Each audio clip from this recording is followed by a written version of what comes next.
துல்ஹஜ் மாதத்துடைய முதல் 10 நாட்களில் சிறப்புகள். கண்ணியத்துக்குரியவர்களே, அல்லாஹ் ரப்புல் ஆலமீன் இந்த சமூகத்திற்கு செய்த மிகப்பெரிய அருள் என்னவென்றால், அல்லாஹ் ரப்புல் ஆலமீன் நன்மையான மாதங்களையும் நன்மையான நாட்களையும் நன்மைகளை அதிகப்படுத்தி தரக்கூடிய விஷயங்களையும் தீமைகளை அழிக்கக்கூடிய காரியங்களையும் அல்லாஹ் இந்த சமூகத்துடைய வாழ்நாளை அல்லாஹ் சுருக்கி இருந்தாலும் அந்த வாழ்நாளுக்குள் அல்லாஹ் அதிகப்படுத்தி தருகின்றான். ரமதான் முடிந்தால் அடுத்த நன்மைகள், அந்த மாதம் முடிந்தால் அடுத்த நன்மைகள் என்று அல்லாஹ் ரப்புல் ஆலமீன் ஒவ்வொரு மாதமும் சில நாட்களை அல்லாஹ் கணக்கிட்டு அந்த நாட்களில் அல்லாஹ் ரப்புல் ஆலமீன் அருள் செய்து மூமின்களுடைய ஈடேற்றத்திற்கு அல்லாஹ் ரப்புல் ஆலமீன் உதவி செய்கின்றான். கண்ணியத்துக்குரியவர்களே, அந்த அடிப்படையில் ரமதானுடைய மாதத்திற்கு பிறகு அல்லாஹ்விடத்திலே மிக கண்ணியமான, அல்லாஹ்விடத்திலே மிக சிறப்பு பெற்ற நாட்களை இன்ஷா அல்லாஹ் நாம் அடையப் போகின்றோம். அந்த நாட்கள் தான் துல்ஹஜ் மாதத்துடைய முதல் 10 நாட்கள். அல்லாஹ் ரப்புல் ஆலமீன் அவனுடைய புத்தகம் அல் குர்ஆனிலே சூரா ஹஜ்ஜுடைய 28வது வசனத்திலே ஹஜ்ஜை பற்றி இப்ராஹிம் அலைஹிஸ்ஸலாம் அவர்களை அறிவிக்க சொல்லுகின்றான். அப்போது அல்லாஹ் ரப்புல் ஆலமீன் ஹஜ்ஜுக்கு வருபவர்கள் செய்யக்கூடிய காரியத்தை பற்றி சொல்லும் பொழுது வயذ்குரு ஸ்மல்லாஹி ஃபி அய்யாமின் மஅலூமாத், கணக்கிடப்பட்ட அந்த நாட்களில் அவர்கள் அல்லாஹ்வை புகழ்வார்கள். இமாம் இப்னு அப்பாஸ் ரலியல்லாஹு அன்ஹுமா கணக்கிடப்பட்ட நாட்களில் அல்லாஹ்வை புகழ்வார்கள் என்று அல்லாஹ் கூறுகிறானே, அந்த கணக்கிடப்பட்ட நாட்கள் எதுவென்றால் அய்யாமுல் அஷ்ர் அல்-அவாயில் மின் துல்ஹிஜ்ஜா, துல்ஹஜ் மாதத்துடைய முதல் 10 நாளைத்தான் அல்லாஹ் இங்கே குறிப்பிடுகிறான் என்று இப்னு அப்பாஸ் ரலியல்லாஹு அன்ஹுமா அவர்கள் சொன்னார்கள். அல்லாஹ் ரப்புல் ஆலமீன் சூரத்துல் ஃபஜ்ரை ஆரம்பம் செய்கிறார், வல் ஃபஜ்ர் வலயாலின் அஷ்ர். அந்த 10 நாட்கள் என்று அல்லாஹ் ரப்புல் ஆலமீன் சத்தியம் செய்கிறானே, அது என்னவென்று முஃபஸ்ஸிர்கள் எல்லோரும் விளக்கம் சொல்லும் பொழுது அந்த நாள் துல்ஹஜ் மாதத்துடைய முதல் 10 நாள் என்று பெரும்பான்மையான அறிஞர்கள் விளக்கம் சொல்கிறார்கள். இந்த துல்ஹஜ் மாதத்துடைய முதல் 10 நாளுடைய சிறப்பை புரிவதற்கு அல்லாஹ்வுடைய தூதருடைய இந்த ஒரு ஹதீஸை அறிந்தாலே போதும், எமக்கு அது போதுமானது. புகாரி ரஹிமஹுல்லாஹ், அபூ தாவூத், திர்மிதி போன்ற கிரந்தங்கள் எல்லாம் பதிவு செய்யப்படுகிறது. இப்னு அப்பாஸ் ரலியல்லாஹு அன்ஹு அவர்கள் கூறுவதாக, அல்லாஹ்வுடைய தூதர் ஸல்லல்லாஹு அலைஹி வஸல்லம் சொன்னார்கள், மா மின் அய்யாமின் அல் அமலு ஸாலிஹு ஃபீஹா அஹப்பு இலல்லாஹ் மின் ஹாதிஹில் அய்யாம், யானி அய்யாம் அல் அஷ்ர். அல்லாஹு அக்பர். அல்லாஹ்விடத்திலே நல்ல அமல்கள் செய்வதற்கு மிக விருப்பமான நாட்கள் இந்த அய்யாமுல் அஷ்ர், துல்ஹஜ் மாதத்துடைய முதல் 10 நாட்களை போன்று வேறு எந்த நாளும் கிடையாது. ரமதானுடைய இறுதி இரவுகள் அல்லாஹ்விடத்திலே மிக உயர்ந்தது. அல்லாஹ்விடத்திலே மிக உயர்ந்த 10 நாட்கள் துல்ஹஜ் மாதத்துடைய 10 நாட்கள் தான். ரமதானுடைய இறுதி 10 இரவுகள் அல்லாஹ்விடத்திலே மிக உயர்ந்த அந்தஸ்துடையது. அதை விட ரமதானுடைய மாதத்திற்கு பிறகு துல்ஹஜ் மாதத்துடைய முதல் 10 நாட்கள் அல்லாஹ்விடத்திலே மிக உயர்ந்தது. இந்த ஹதீஸை சொன்னவுடன் சஹாபாக்கள் கேட்டார்கள், வலல் ஜிஹாது ஃபீ சபீலில்லாஹ், அல்லாஹ்வுடைய பாதையில் போராடுவதை விடவும் இந்த நாளிலே செய்யக்கூடிய அமல்கள் மிக உயர்ந்ததா? அல்லாஹ்வுடைய தூதர் ஸல்லல்லாஹு அலைஹி வஸல்லம் சொன்னார்கள், ஆம், வலல் ஜிஹாது ஃபீ சபீலில்லாஹ், அல்லாஹ்வுடைய பாதையில் போராடுவதை விடவும் இந்த நாளுடைய சிறப்பு மிக உயர்ந்தது. ஆனால் இல்லா ரஜுலுன் خرج بنفسه وماله فلم يرجع من ذلك بشيء, 2 அமல்களை தவிர அல்லாஹ்வுடைய பாதையில் ஒருவன் போராடுகிறான், அந்த போராட்டத்தில் தன்னுடைய செல்வம் அனைத்தையும் அழிக்கிறான், தன்னையும் அழித்துக் கொள்கிறான், இந்த 2 அமல்களை தவிர. இந்த 2 அமல்களுக்கு எதுவும் ஈடாகாது. இந்த 2ஐ தவிர மற்ற இருக்கக்கூடிய அனைத்து அமல்களை விடவும் இந்த துல்ஹஜ் மாதத்துடைய முதல் 10 செய்யக்கூடிய அமல்களுடைய அந்தஸ்து உயர்ந்தது என்று அல்லாஹ்வுடைய தூதர் முஹம்மது ரசூலுல்லாஹ் ஸல்லல்லாஹு அலைஹி வஸல்லம் சொன்னார்கள். ஏன் ஹாஃபிஸ் இப்னு ஹஜர் அல் அஸ்கலானி ரஹிமஹுல்லாஹ் அவர்கள் சொன்னார்கள், ஏன் இந்த 10 நாட்கள் சிறந்தது? அல்லாஹ் ரப்புல் ஆலமீன் அமல்களுடைய தாய்களை எல்லாம் இந்த நாட்களில் வைத்திருக்கிறார். வேறு எந்த நாட்களிலும் செய்ய முடியாத அமல்களை அல்லாஹ் இந்த நாளிலே வைத்திருக்கிறார். ஏன்? இந்த நாளில், இந்த 10 நாட்களில் அல்லாஹ்வை தொழலாம், இந்த 10 நாட்களில் அல்லாஹ்விற்கு நோன்பு இருக்கலாம், இந்த 10 நாட்களில் சதகா செய்யலாம், இந்த 10 நாளில் அல்லாஹ்விற்கு அறுத்து பலியிடலாம், இந்த 10 நாளில் வேறு எந்த நாளிலும் செய்ய முடியாத ஹஜ்ஜை நிறைவேற்றலாம்.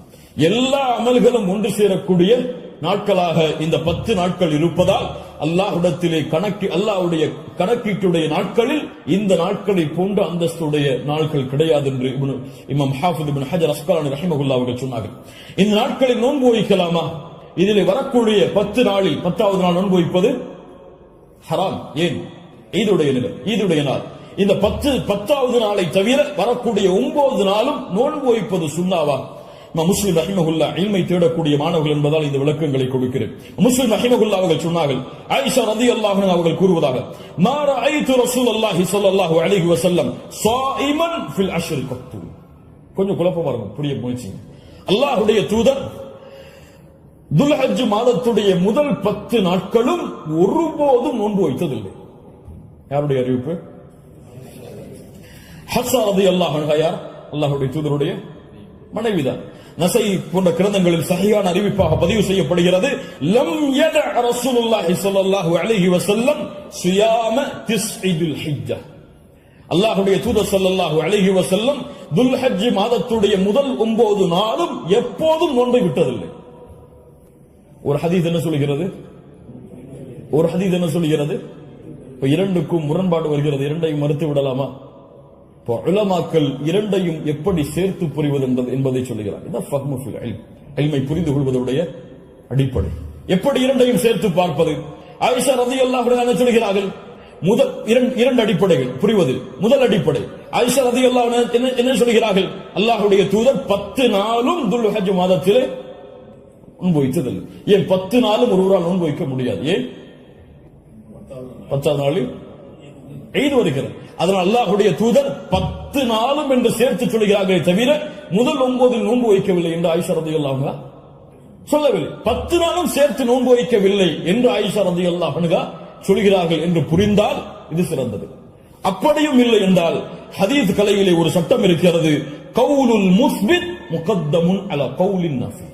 மறுக்கக்கூடியவருடைய சொல்லை விட உறுதிப்படுத்தக்கூடியவருடைய சொல்லுக்கு பலம் அதிகம். மறுப்பவர் மறதியில் மறுக்கலாம், ஆனால் உறுதிப்படுத்துபவர் மறதியிலோ அல்லது இட்டுக்கட்டப்பட்ட நிலையிலோ உறுதிப்படுத்த மாட்டார். ஒன்று பார்க்காமல் இருக்கலாம், அல்லாஹ்வுடைய தூதருடைய வாழ்வில் அவர்கள் அதை பார்க்காமல் இருக்கலாம். அந்த நாளில் அல்லாஹ்வுடைய தூதர் ஆயிஷா ரலியல்லாஹு அன்ஹாவோடு இல்லாமல் இருந்திருக்கலாம். ஆனால் ஹஃப்ஸா ரலியல்லாஹு அன்ஹா உறுதிப்படுத்துகிறார்கள்.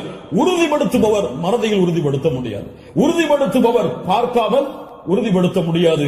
அதனால் இந்த சட்டத்தின் அடிப்படையிலும் அல்லாஹ்வுடைய தூதர் 9 நாள் நோன்பு வைத்தார்கள் என்ற ஹதீஸ் தான் உயர்ந்த தரமுடையது என்று ஹதீஸ் கலையுடைய அறிஞர்கள் விளக்கம் சொல்கிறார்கள்.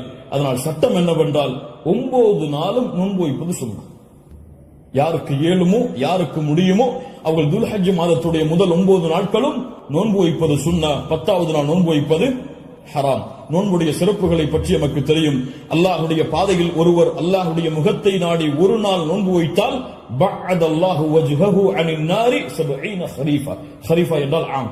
அல்லாஹ்வுடைய தூதர் ஸல்லல்லாஹு அலைஹி வஸல்லம் சொன்னார்கள், அல்லாஹ்வுடைய பாதையில் அல்லாஹ்வுடைய முகத்தை நாடி ஒருவர் ஒரு நாள் நோன்பு வைத்தால் அல்லாஹ் ரப்புல் ஆலமீன் அவருடைய முகத்தை நரகத்தில் இருந்து 70 ஆண்டுகள் தூரமாக்குகிறார். அல்லாஹு அக்பர். அல்லாஹ் ரப்புல் ஆலமீன் அந்த பாக்கியத்தை நமக்கு கொடுப்பானாக. அல்லாஹ்வுடைய தூதர் ஸல்லல்லாஹு அலைஹி வஸல்லம் துல்ஹஜ் மாதத்துடைய முதல் 10 நாட்களில் வரக்கூடிய யௌமு அரஃபா, அரஃபாவுடைய தினத்துடைய சிறப்பை பற்றி சொன்னார்கள். மா மின் யௌமின் அக்ஸர மின் அய்யுஅதிகல்லாஹு ஃபீஹி அப்தன் மினன் நார் மின் யௌமி அரஃபா. அல்லாஹ் ரப்புல் ஆலமீன் அதிகமான நரக விடுதலையை கொடுக்கக்கூடிய நாள் அது அரஃபாவுடைய நாள் தான். அரஃபாவுடைய நாளில் அல்லாஹ் முதல் வானத்திற்கு வருகிறான். எப்படி வருகிறான்? ஏன் வருவான் தெரியாது. அல்லாஹ் வருவான், அல்லாஹ் வருவான். அவன் விரும்புகின்ற முறையில் அல்லாஹ் வருவான். என்ன செய்வான்? கேட்பான், மா இவர்கள் எதை விரும்புகிறார்கள்? மா அராத ஹவுலா, இவர்கள் எதை விரும்புகிறார்கள்? வேறொரு ஹதீஸிலே அல்லாஹ் ரப்புல் ஆலமீன் அங்கே கூடியிருக்கக்கூடிய எல்லோருக்கும் அல்லாஹ் மன்னிப்பை வழங்குவான். அல்லாஹ் ரப்புல் ஆலமீன் அப்படிப்பட்ட மன்னிப்பாளர்களாக ஹஜ் செய்த நம்முடைய முஸ்லிம்களையும் மூமின்களையும் அல்லாஹ் ஆக்குவானாக. அல்லாஹ்வுடைய தூதர் ஸல்லல்லாஹு அலைஹி வஸல்லம் சொன்னார்கள், அரஃபாவுடைய அந்த இடத்தில் ஒன்று கூற முடியாத மூமின்களை, ஹஜ்ஜுக்கு செல்ல முடியாத மூமின்களுக்கு அல்லாஹ்வுடைய தூதர் சொன்னார்கள், ஸியாமு யௌமி அரஃபா, அரஃபாவுடைய நாளில் நோன்பு வைப்பது அவருடைய முன் சென்ற ஒரு வருடத்துடைய பாவத்திற்கும் பின் சென்ற ஒரு வருடத்துடைய பாவத்திற்கும் பாவ மன்னிப்பாக இருக்கும். அல்லாஹ் அக்பர். முன் சென்ற வருடத்துடைய ஒரு வருட பாவம் பின் சென்ற வருடத்துடைய ஒரு வருட பாவத்திற்கு மன்னிப்பாக அமையும் என்று அல்லாஹ்வுடைய தூதர் ஸல்லல்லாஹு அலைஹி வஸல்லம் சொன்னார்கள். அல்லாஹ்வுடைய தூதர் ஸல்லல்லாஹு அலைஹி வஸல்லம் சொன்னார்கள், அஃதலுத் துஆ துஆஉ யௌமி அரஃபா, துஆக்களில் மிக சிறந்தது அரஃபாவுடைய தினத்தில் கேட்கப்படும் துஆவாகும். அல்லாஹ்வுடைய தூதர் ஸல்லல்லாஹு அலைஹி வஸல்லம் சொல்லிவிட்டு சொன்னார்கள், நானும் எனக்கு முன்னால் சென்ற நபிமார்களும் கூறிய வார்த்தைகளில் மிக சிறந்தது எது? லா இலாஹ இல்லல்லாஹ் வஹ்தஹு லா ஷரீக லஹ், லா இலாஹ இல்லல்லாஹ் வஹ்தஹு லா ஷரீக லஹ். இதுதான் மிகச் சிறந்தது அரஃபாவுடைய தினத்தில் கேட்கப்படக்கூடிய துஆ. கண்ணியத்துக்குரியவர்களே, இந்த 10 நாட்களில் அதிகமான அமல் செய்யக்கூடிய மூமின்களாக இருப்போம். இந்த 10 நாளை எப்படி கண்ணியப்படுத்த வேண்டுமோ அந்த கண்ணியப்படுத்தினால் அல்லாஹ் ரப்புல் ஆலமீன் இந்த நாட்களுக்குரிய கூலியை எமக்கு கொடுப்பான். இறுதியாக சுருக்கமாக கடமையுடைய ஒரு சிறிய சட்டம் என்னவென்றால், அல்லாஹ் ரப்புல் ஆலமீன் உதுஹியா என்றால் அல்லாஹுடைய பெயரை கொண்டு அல்லாஹுடைய முகத்தை நாடி ஒட்டகத்தையோ மாட்டையோ ஆட்டையோ யௌமுன் நஹர் யௌமுல் ஈத் அன்று அல்லது அய்யாமுத் தஷ்ரீக் அதற்கு தொடர்ந்து வரக்கூடிய 11, 12, 13 இந்த நாட்களில் அல்லாஹ்வை நெருங்குவதற்காக இந்த 3 விலங்கினங்களையும் அறுத்து பலியிடுதல் தான் உதுஹியா. அல்லாஹ் ரப்புல் ஆலமீன் கூறுகிறான், இன்னா அத்தய்னாக அல் கௌசர். அல்லாஹ் ரப்புல் ஆலமீன் நபியே கௌசர் என்ற தடாகத்தை உமக்கு வழங்குகிறான். அதனால் ஃபஸல்லி லிரப்பிக வன்ஹர், அல்லாஹ்வை தொழு, அல்லாஹ்விற்கு அறுத்து பலியிடுங்கள். வன்ஹர் வஸ்பஹ், அல்லாஹ்விற்கு அறுத்து பலியிடுங்கள் என்று அல்லாஹ் ரப்புல் ஆலமீன் கட்டளையிடுகிறான். இந்த உதுஹியாவுடைய விஷயத்தில் உலமாக்கள் மத்தியிலே கருத்து வேறுபாடு இருக்கிறது. சில உலமாக்கள் சொல்கிறார்கள், உதுஹியா என்பது வாஜிப், அதை விட்டால் பாவம். உதுஹியா வாஜிப், அது விட்டால் பாவம். ஆனால் ஜும்ஹூர் அஹ்லுல் இல்ம் உலமாக்களுடைய ஒட்டுமொத்த கூட்டத்துடைய கருத்து என்னவென்றால், பெரும்பான்மையான உலமாக்களுடைய கூட்டத்துடைய கருத்து என்னவென்றால், உதுஹியா சுன்னா, விட்டால் மக்ரூஹ், விட்டால் வெறுக்கத்தக்கது. அல்லாஹ்வுடைய தூதர் தங்களுடைய இறுதி 10 ஆண்டுகளில் ஒருபோதும் உதுஹியாவை தாங்கள் கரத்தால் அறுப்பதை விடவில்லை. இது சுன்னா, ஆனால் விட்டால் பெரும்பாவம் கிடையாது, வெறுக்கத்தக்கது. கண்ணியத்துக்குரியவர்களை யாருக்கு அல்லாஹ் வசதி செய்திருக்கிறானோ அவர்கள் எவ்வளவு விலங்கு அந்த ஆடுகளையோ மாடுகளையோ ஒட்டகங்களையோ அறுத்து பலியிட முடியுமோ அவர்கள் அறுத்து பலியிடலாம். ஒருவருக்கு ஒரு ஆடுதான். ஒரு மாட்டை ஒருவர் முழுவதாக அறுப்பதற்கு அவருக்கு செல்வம் இருந்தால், வசதி இருந்தால் அறுக்கலாம். அல்லது அந்த மாட்டை 7 பேர் பங்கு கொள்ளலாம். ஒட்டகமாக இருந்தால் அவர்களும் அதில் 7 பேர் பங்கு கொள்ளலாம். இப்படி ஒரு ஆட்டை ஒருவர், மாடை 7 பங்காக வைக்கலாம், ஒட்டகத்தை 7 பங்காக வைக்கலாம். அல்லது ஒட்டகம் முழுவதையும் ஒருவர் கொடுக்கலாம், மாடு முழுவதையும் ஒருவர் கொடுக்கலாம். 2 ஆடுகள் 3 ஆடுகள் என்று ஏழைகளுடைய கஷ்டங்களை நீக்க அல்லாஹ்வுடைய முகத்தை நாடுபவர்கள் எவ்வளவு அல்லாஹ் அவர்களுக்கு செல்வத்தை விசாலப்படுத்தி இருக்கிறாரோ அவ்வளவு அவர்களும் விசாலப்படுத்தலாம். அந்த விலங்கினங்களுடைய சட்டம் என்ன? ஆடாக இருந்தால் 1 வருடம் பூர்த்தியாக இருக்க வேண்டும், 2வது வருடத்தில் நுழைந்திருக்க வேண்டும். மாடாக இருந்தால் 2 வருடங்கள் பூர்த்தியாக இருக்க வேண்டும், 3வது வருடத்தில் அது நுழைந்திருக்க வேண்டும். ஒட்டகமாக இருந்தால் 5 வருடம் பூர்த்தியாக இருக்க வேண்டும், 6வது வருடத்தில் அது நுழைந்திருக்க வேண்டும். யாருக்கெல்லாம் ஒரு முழு குடும்பமாக ஒரே இடத்திலே ஒரே உணவை சாப்பிட்டு வசித்தால் அந்த முழு குடும்பத்திற்கும் ஒரு ஆடு போதுமானது, அல்லது முழு குடும்பத்திற்கும் ஒரு மாடு போதுமானது, அந்த முழு குடும்பத்திற்கும் ஒரு ஒட்டகம் போதுமானது. ஒரு குடும்பம் மொத்தமாக ஒரே இடத்திலே ஒரே உணவை சாப்பிட்டு இருந்தால், தனித்தனியாக வேறு வேறு உணவுகளை வைத்திருந்தால் அவர்கள் தனித்தனியாக உதுஹியாவை அவர்கள் கொடுக்க வேண்டும். கண்ணியத்துக்குரியவர்கள், இந்த முறையில் இந்த வணக்க வழிபாட்டை செய்வதற்கு அல்லாஹ் எமக்கு உதவி செய்வானாக. லையனால் அல்லாஹ் லுஹுமுஹா வலா திமாஉஹா, இதனுடைய மாமிசங்களோ இரத்தங்களோ அல்லாஹ்வை சென்றடைவதல்ல. வலாக்கின் யனாலுஹு தக்வா மின்கும், உங்களுடைய உள்ளத்தில் இருக்கக்கூடிய தக்குவாதான் அல்லாஹ்விடத்தில் சென்றடைகிறது. கண்ணியத்துக்குரியவர்கள், நபி இப்ராஹிம் அலைஹிஸ்ஸலாம், இஸ்மாயில் அலைஹிஸ்ஸலாம் அவருடைய தியாகத்தை நினைவு கூறும் பொருட்டு இப்ராஹிம் அலைஹிஸ்ஸலாம் தன்னுடைய மகனை அல்லாஹ் அறுக்க கட்டளையிட்ட போது, நான் அறுக்க தயாராகிறேன் என்று இப்ராஹிம் அலைஹிஸ்ஸலாம் அல்லாஹ்விற்காக தன்னுடைய அல்லாஹ்வுடைய கட்டளையை ஏற்க துணிந்ததை போன்று, யா அல்லாஹ் நீ கூறினால் எதையும் செய்வதற்கு நான் தயார் என்ற தன்மையை வெளிப்படுத்துவதற்கு தான் இந்த யௌமுன் நஹர் யௌமுல் ஈதுடைய தினத்தில் ஆடுகளையோ மாடுகளையோ ஒட்டகங்களையோ அறுக்கக்கூடிய கட்டளை அல்லாஹ் கொடுத்திருக்கிறான். இது ஒரு சடங்காகவோ சம்பிரதாயமாகவோ இல்லாமல் அல்லாஹ்விற்காக செய்யப்படக்கூடிய வணக்க வழிபாடாக எண்ணி இன்று நியத்து வையுங்கள். அல்லாஹ் எனக்கு கொடுத்த செல்வத்தின் அடிப்படையில் இன்ஷா அல்லாஹ் இதை நான் விசாலப்படுத்துவேன். என்னால் எவ்வளவு முடியுமோ அவ்வளவு அல்லாஹ்வுடைய பாதையில் அறுத்து பலியிட்டு ஏழைகளுக்கும் நானும் அதிலிருந்து உண்பேன். கண்ணியத்துக்குரியவர்களை, சிறந்தது என்னவென்றால் நாம் வாழக்கூடிய இடங்களில் அறுத்து பலியிடுதல் தான் சிறந்தது. நாம் வாழாத ஊர்களில் அறுத்து பலியிடுதல் சிறந்தது கிடையாது, உலமாக்களுடைய குர்ஆன் சுன்னாவுடைய ஆதாரங்களின் அடிப்படையில். அதனால் நாம் அறுத்து முழுவதுமாக நாம எடுத்துக் கொள்ளலாம், அல்லது ஏழைகளுக்கு முழுவதுமாக கொடுக்கலாம், உறவினர்களுக்கு முழுவதுமாக கொடுக்கலாம். இதில் ஹதீஸ் அடிப்படையில் தெளிவான ஆதாரங்கள் எவ்வளவு பங்குகளை வைக்க வேண்டும் என்பதற்கு கிடையாது. ஆனால் 3 பங்காக வைத்து கொடுக்கப்பட வேண்டும் என்பது ஹதீஸ் கலையிலே ஹதீஸிலிருந்து இஜ்திஹாத் அதை ஆய்வு செய்து முடிவெடுத்த உலமாக்கள் இப்னு கையிம் போன்றவர்கள் 3 பங்காக அதை வைத்து பங்கிட வேண்டும் என்று விளக்கம் சொல்கிறார்கள். இன்ஷா அல்லாஹ் அதுவும் சிறந்ததுதான். ஒரு பங்கு எமக்கு, இன்னொரு பங்கு உறவினர்களுக்கு, இன்னொரு பங்கு ஏழைகளுக்கும் கொடுத்து உதவலாம். அல்லது பங்குகள் முழுவதுமாக ஏழைகளுக்கும் கொடுக்கலாம். அதிலிருந்து நாமும் முழுவதுமாக சாப்பிடலாம். இதில் எந்த தவறும் கிடையாது. அல்லாஹ் ரப்புல் ஆலமீன் இன்னும் விளக்கங்கள் உங்களுக்கு தேவை இருந்தால் உலமாக்களை அணுகி அதை கேட்டுக்கொள்ளுங்கள்.